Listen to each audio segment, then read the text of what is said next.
Hello, habari. Hii ni Nuru Afya Imara. Leo naenda kukwambia dalili 10 za uvimbe kwenye uzazi au mfuko wa uzazi. Dalili za uvimbe kwenye uzazi ama mfuko wa uzazi kwa mwanamke. Naenda kukwambia dalili za uvimbe kwenye uzazi au dalili za uvimbe kwenye kizazi au mfuko wa kizazi kwa wanawake. Dalili ya kwanza ni kupata hedhi nyingi kupita kiasi. Unakuwa unapata hedhi nyingi isivyo kawaida. Unakuwa unapata hedhi nyingi. Dalili ya pili, hedhi kutoka muda mrefu. Unakuwa unatokwa na hedhi kwa muda mrefu. Kuna watu wengine ambao huwa wanatokwa na hedhi, mfano unakuta anatokwa na hedhi ni wiki 3, wiki 2 mfululizo. Kwa hiyo hii si hali ya kawaida.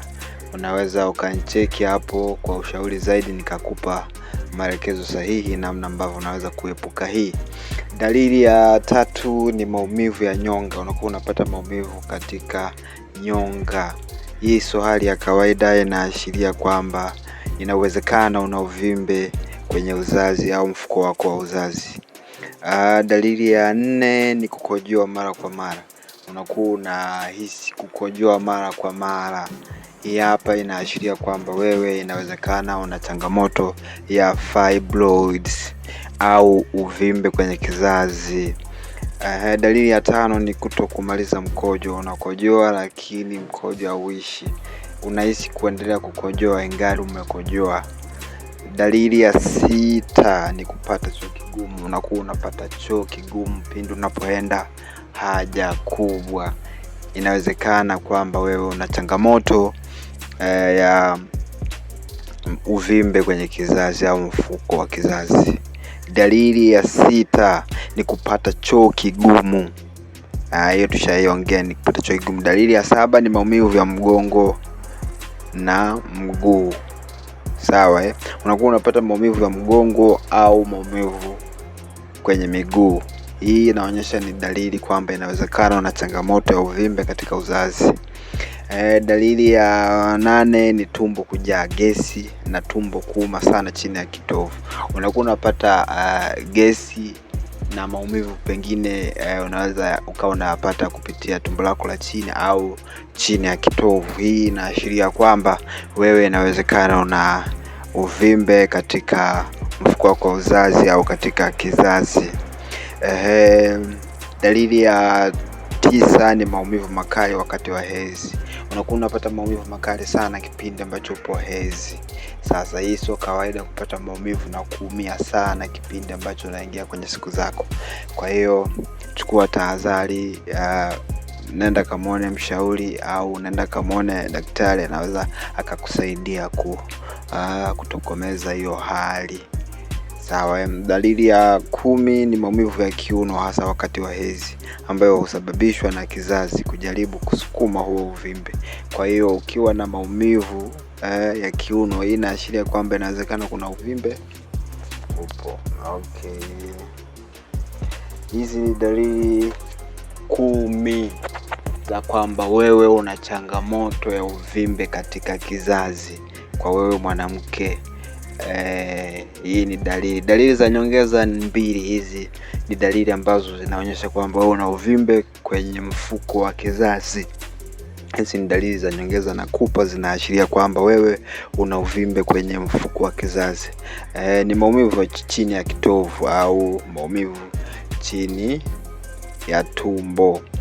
Hii inaashiria kwamba wewe hapo ni moja kwa moja una uvimbe kwenye mfuko wako wa kizazi. Homa kali sana au kutapika. Unakuwa unapata homa kali na kutapika. Hii inaashiria kwamba inawezekana una uvimbe kwenye mfuko wako wa kizazi.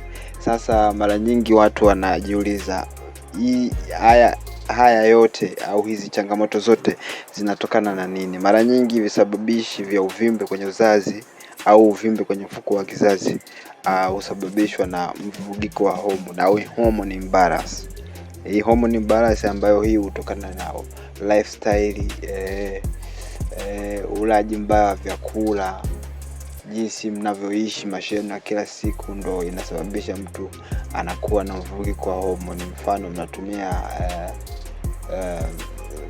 uzazi wa mpango, mnatumia sindano, mnatumia dawa, mnatumia vidonge, mnatumia vyakula ambavyo vina sumu, vyakula ambavyo vimetiwa dawa, iwe kwenye wanyama au kwenye mimea. Hivi vyote vinapelekea mvurugiko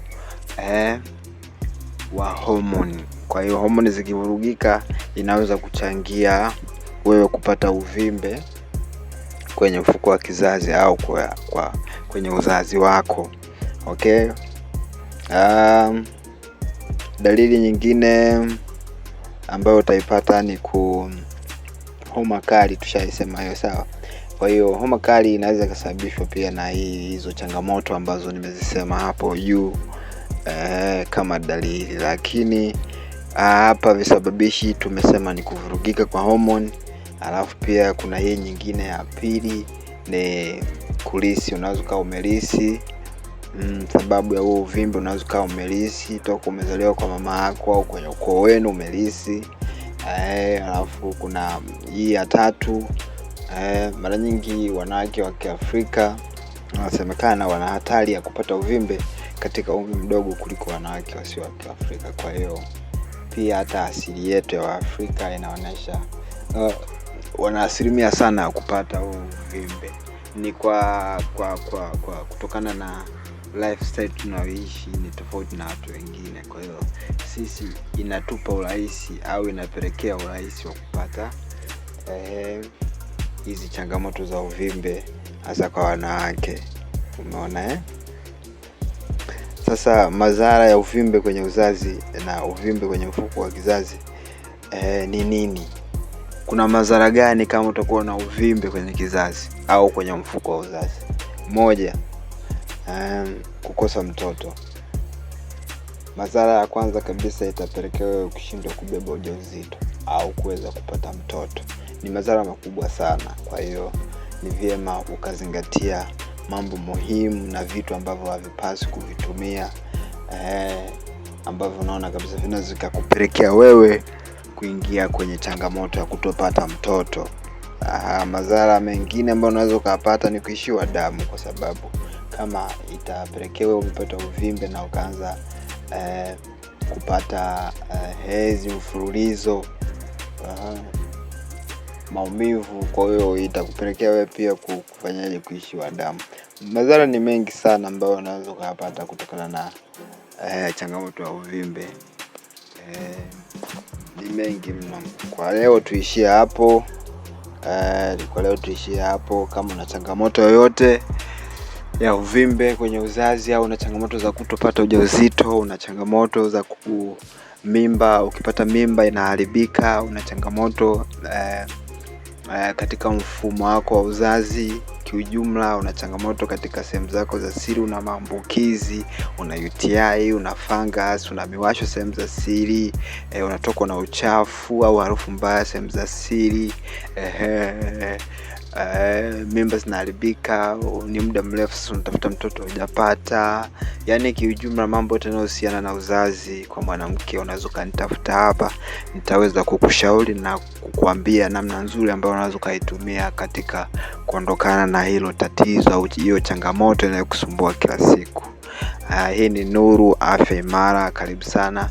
Unaweza kunitafuta kupitia WhatsApp namba au kunipigia tu kawaida kwa namba hii hapa ambayo ni 0715 047 591, 0715 047 591. Nipigie sasa ili uweze kupata tiba yako ya uhakika na uweze kuondokana na changamoto ambazo unazipitia kila.